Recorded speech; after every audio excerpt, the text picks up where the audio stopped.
Hi guys, good morning. I wanted to do a quick video this morning because just some stuff going on that's become quite obvious to me, and so I thought that I'll do a video about it.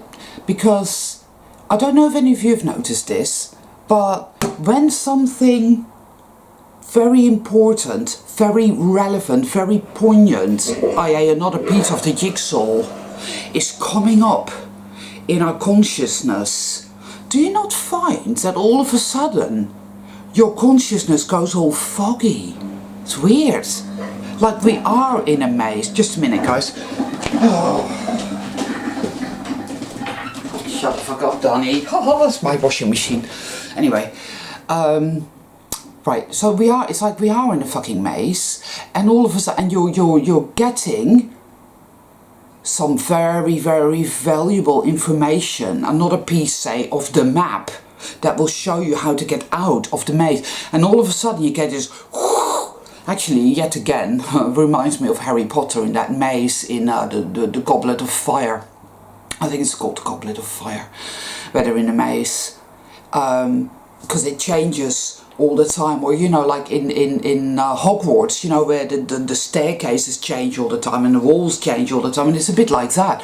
So I get these insights. They're like piercing, blinding, sword-like, poof, like slicing through all the fucking mind control, all the numbness, all the fog, right? Like, there you go, there it is. And it's like, ta-da! And then all of a sudden it's like, whoa, everything goes a bit foggy. And it's very easy to lose this tangible piece of the map, this tangible piece of the jigsaw. So that's why I always have my book, and I write it down as soon as I can. I just write it down, or if I'm in the car, I write it on a piece of paper. I always have pen and paper with me, mostly because of, for that reason. You know, like the fact that we don't actually know anything at all. And yesterday, because I came across a book by John Keel. I like John Keel, as you guys know, and he wrote a book called The Eighth Tower. Now, I haven't read the book, but if you go onto Amazon UK, and you look at the description of the book, I'm gonna read it to you guys, actually, if I can find it, because it's sort of let me. Sorry guys, what time is it? It's very early. It is 6:30. So I'm a little bit, you know, a bit groggy, and it doesn't tend to get any better as the day wears on. No. Yeah. In fact, I might be at my most lucid first thing in the morning. Right, okay. Now, as we know, John Keel writes about high strangeness. He writes about ultra reality, or whatever you want to call it, and the fact that whilst we are, from the minute we're born, we're conditioned, mind controlled. Our minds are squeezed like fucking sponges in a tiny box called mundane reality, when in fact we do not live in a mundane reality at all. We never have. Reality is not at all what we think it is. History isn't at all what we think it is. It's all a lie. It's all a fucking, it's what I call, and I haven't spoken about this for quite a while actually, but it's just as important now as it ever was. I call it the dark reset. Now, any of you have seen a film called Dark City?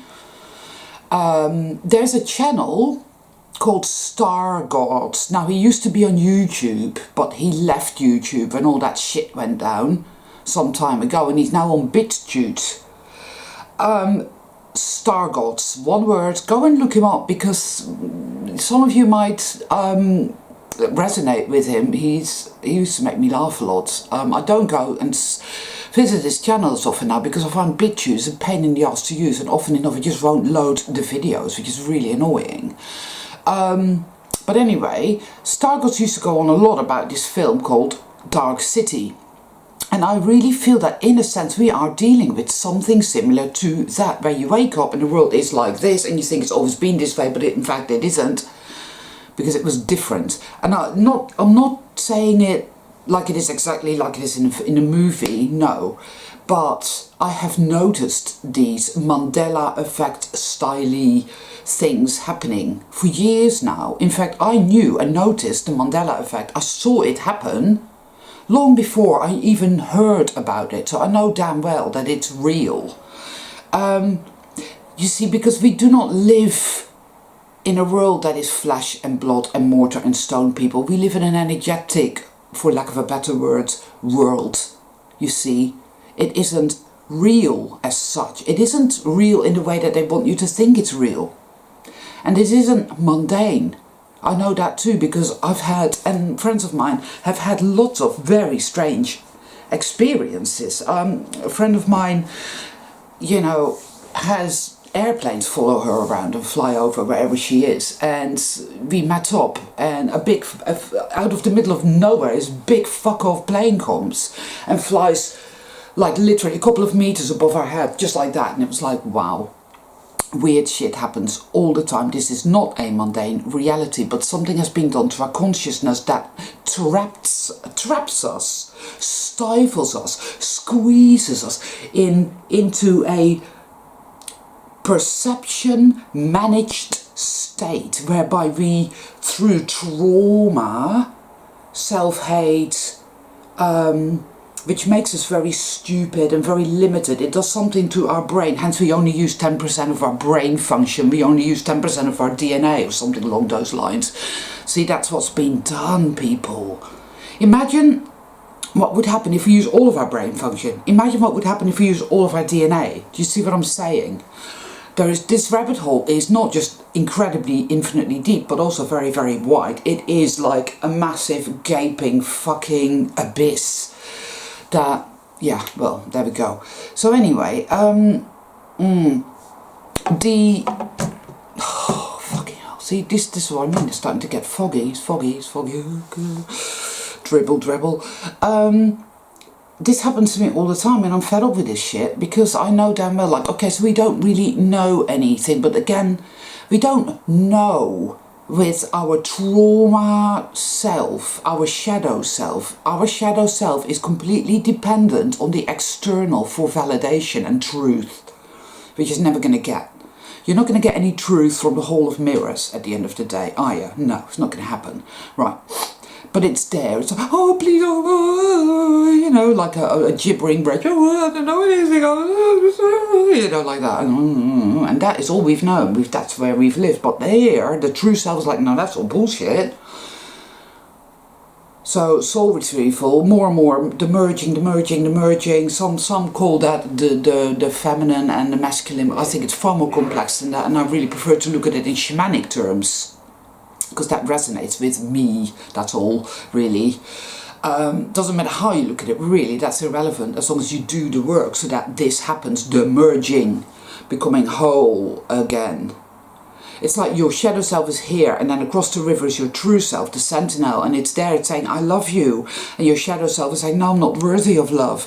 And your sentinel is saying, but you are perfect and pure and beautiful. And your shadow self is saying, no, I'm ugly and I'm worthless and I hate myself. You know, and this is how the conversation goes on and on and on, until eventually something happens, and bit by bit, the shadow self surrenders itself into the care of the true self, the sentinel. That is soul retrieval, and that is what is happening. I call that the merging. But what's happening now as well is what I call the strengthening. And I could be wrong about that, but again, it's what I feel, that we are growing subtly stronger. Our ability to assert our true nature, which is love and magic. Magic, yes. We already know we are not living in a mundane reality. We have true soul travelers, have shitloads of high strangeness experiences all the time, and we have the synchronicity, and we have the visions and the psychic abilities and God knows what. All of that, we have that going on, which tells us. So we are breaking open the shell, the capsule, you know, the perception trap.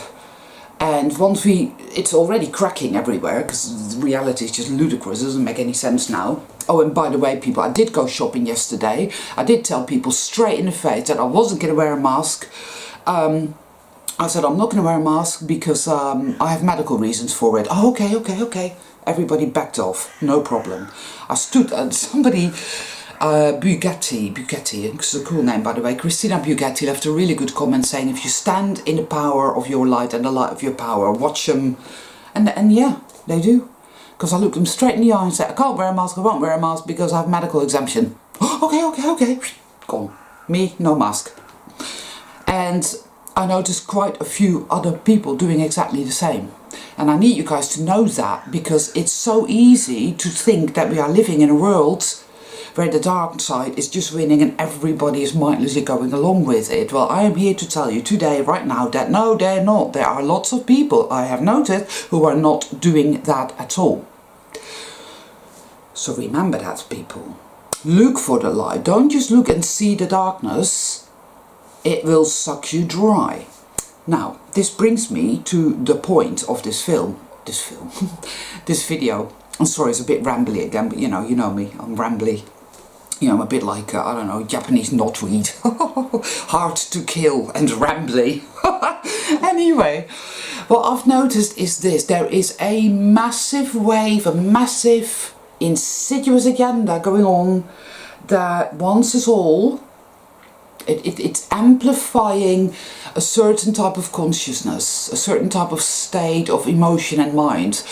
Antagonism, hatred, vengeance, violence, mayhem, hate, rage. It's saying, oh, this guy of Black Lives Matter, and it shows you a photo of a guy with his knee on the neck of a toddler. He looks very much like Jon Snow from Game of Thrones, and you know how they manipulate the minds of the people. And when Game of Thrones was running, all these women were like oohing and eyeing over Jon Snow. I don't understand why people do that. It's like, so he's handsome, so fucking what? Anyway, handsome is as handsome does. Who cares? I've never done that myself, I can testify to that. It just doesn't, it's like, I don't care. I really don't. And I didn't like Game of Thrones. And I'm really big on sci-fi and fantasy stuff. But Game of Thrones was so loaded, man. It was so satanic, it was unbelievable. So I never really watched it, never really got into it, because I just knew it was all wrong. But anyway, that guy looked just like Jon Snow. He thereby, this is a clever ploy, getting loads of people like, oh, look what the fucking who and are, and it's really manipulative, gaslighting, mind control-esque, MK Ultra-esque bullshit going on. They rose Black Lives Matter up, right? Because that has a massive backlash. So then you have this against that, against, conflict, hate, rage, vengeance, violence, mayhem, blood in the streets. Now they're showing you all these photos that are not real, by the way, and that believe me when I say that photoshopping nowadays looks like the genuine article. That it's no longer is it a case of like, oh, that's photoshopped. No. Attackers just, you know, they can literally falsify any kind of report, any kind of document, any kind of photo, any kind of film, anything, and make it look completely real. You never know. Be aware of this, people. The only filter that we have is our inner compass, which tells us immediately when something is fucking off, and something is off about this. All of a sudden, all the organisers of Black Lives Matter are satanic paedophiles. Now they may well be, but to me something felt off about it, because I know what they're trying to do. It's like they want a certain emotional, energetic resonance going on here. They need it. It's their fuel. They need it. They are desperate. I feel it. There's a very shrill, very high-pitched noise to it all. Like I call this the crank, right? That's what I sense. And it's like they're shrieking, gnashing, I need food. They want more of that. They want it. They need it. They want to take it into themselves because they're desperate. What can I say? I mean, maybe I'm wrong and evil's winning and this is just how it works, you know, when the world is falling and everything will be forever destroyed, but I don't really feel that. No, they are desperate. That's what I feel. And people, of course, all over the internet are reacting. You and this and that and all of this crap is going on. It's like full-on war, which is incredible. This is what they do. This is what they do. They have owned consciousness, you know, they've owned it. It's consciousness is a very precious resource. It's more precious than anything. It's an energetic, for lack of a better word, resource. And that's what this is all about, of course. Now they want to keep in control of it, and this is the way to do it. They need fuel. And it's interesting because yesterday, for the first time in about 3 months, you know, yeah, the night was really hard and I thought the day was going to be really tough, and it wasn't. It was fine and I felt peaceful. And I saw all the mask wearers and I made a conscious choice to let it go and not hate them or stick a knife in them. I thought, you know what, it's up to them. It doesn't matter. I let it go. Because there's not a fucking thing I can do about it, and I can get really, really upset and really, really angry and hate them, and then I'm feeding the beast, which clearly wants exactly that type of energetic, emotional food. It seems desperate for that, so I ain't giving it that. No, I'm not.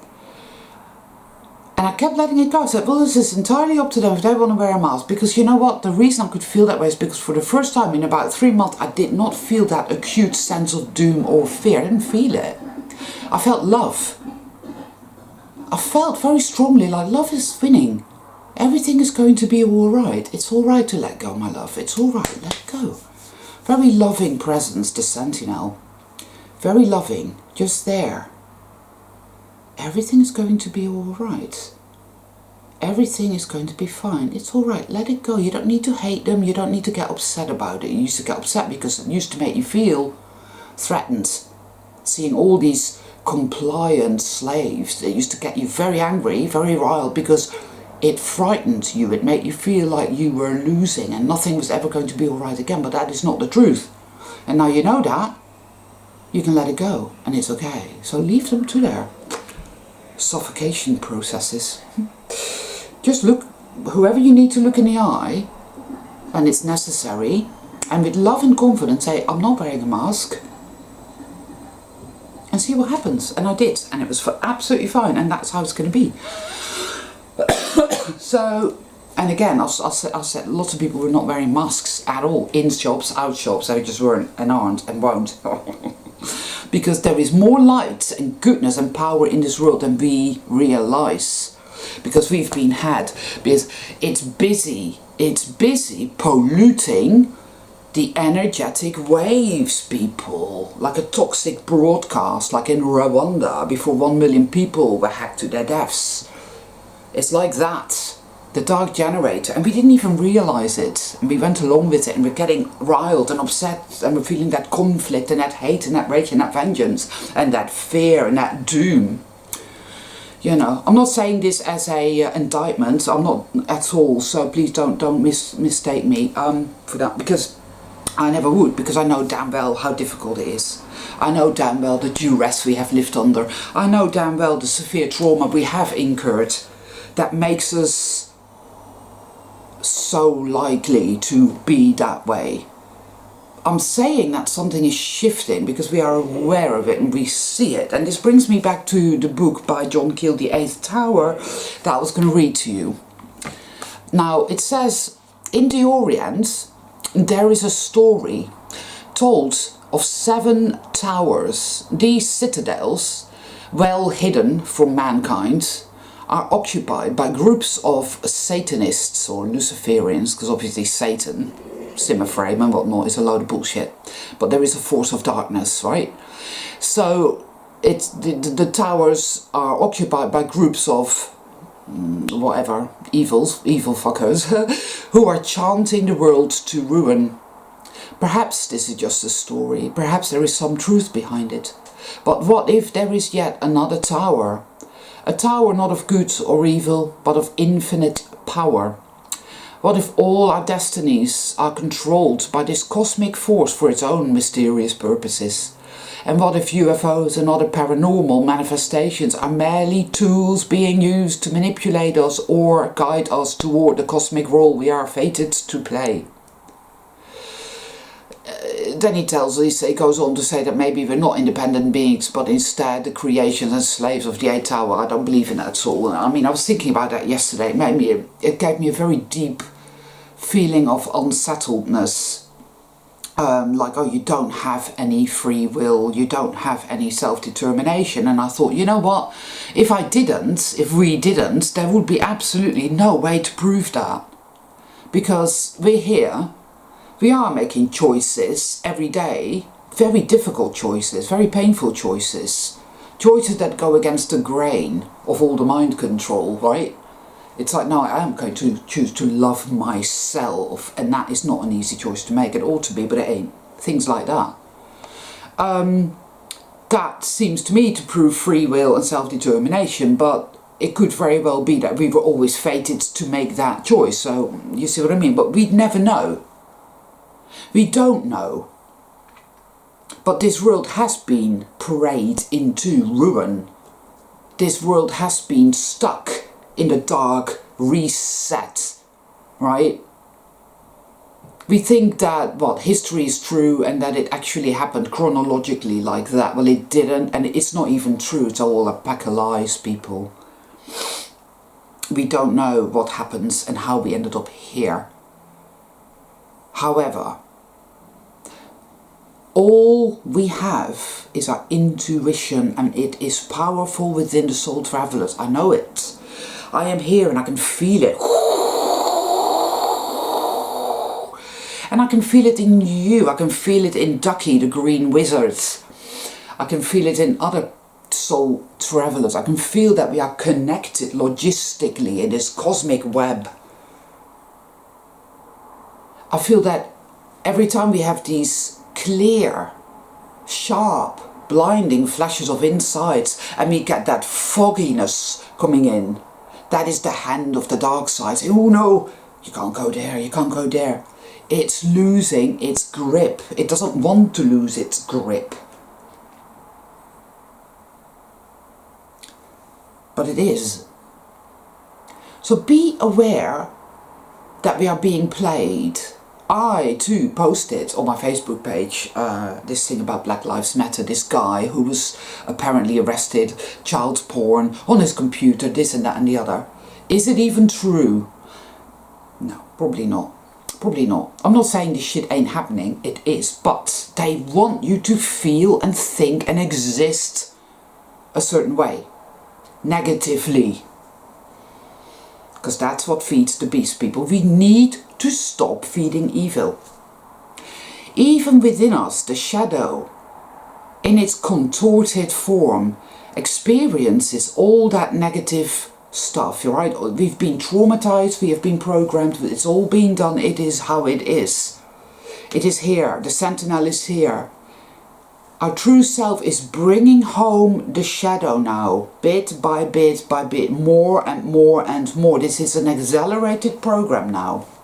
Acceleration. The merging. You see. The strengthening. I am able to stand in the light more than I ever was before. I am powerful. See, that is when we start to really put out the type of energy that will defeat the forces of evil. Right? I don't know exactly how that happens. It's not really a thing of against. It doesn't work that way. It's more like love simply neutralizes it and it's alchemized and reused like composting, you know, sort of thing. or recycling. Yes, I think it's a bit like that, but I could be completely wrong. Like I said, I don't actually know, do I? Yeah.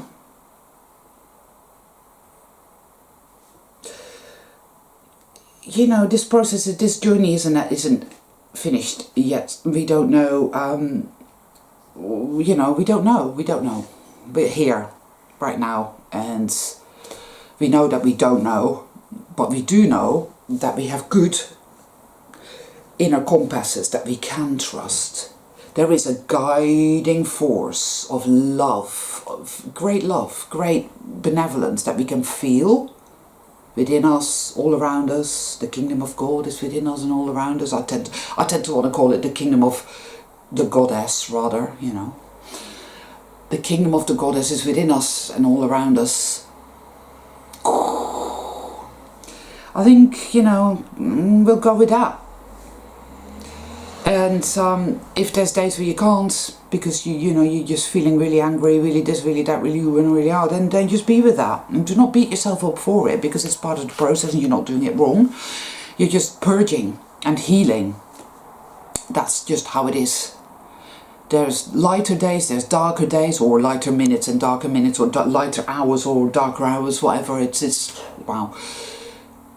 But when the forces of evil are that desperate that they are now, continually fomenting conflict and hell consciousness, they're desperate, they really want that, you know, posting all these fake pictures of this guy with his knee on the neck of a toddler, and even in fact all this adrenochrome and all this stuff. I'm not saying it isn't true, but let us not forget, people, that what we're dealing with here is not real as such. Now, all these horrific horror stories elicit a certain response. Why and what is that response energetically? Say that it's some sort of fuel source. What is it used for? What's done with it, and to what end? Let's ask relevant questions about the state of our consciousness and how it is used and why, by whom and what for, and so forth and so on. You see, I feel that's very relevant, you know, and yeah.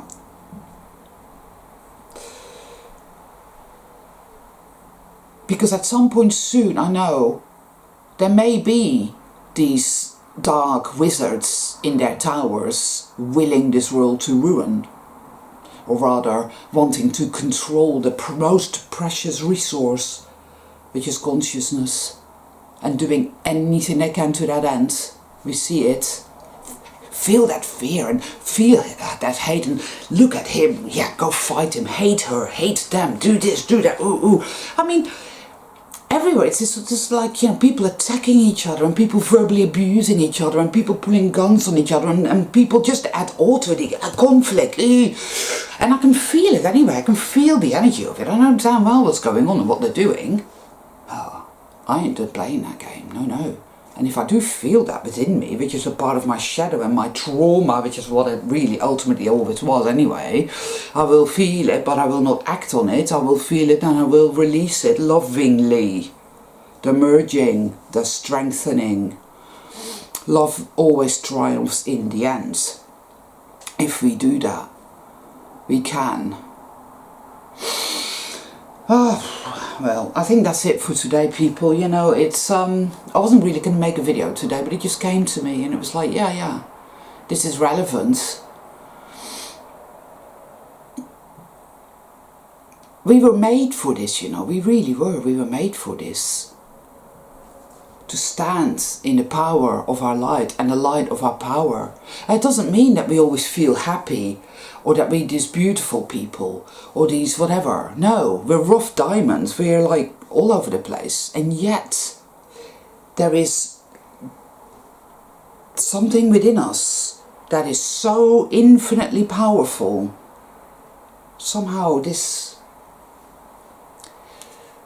We are the power of love. We are the magic of love, people. It is why we're here, and all shall be well.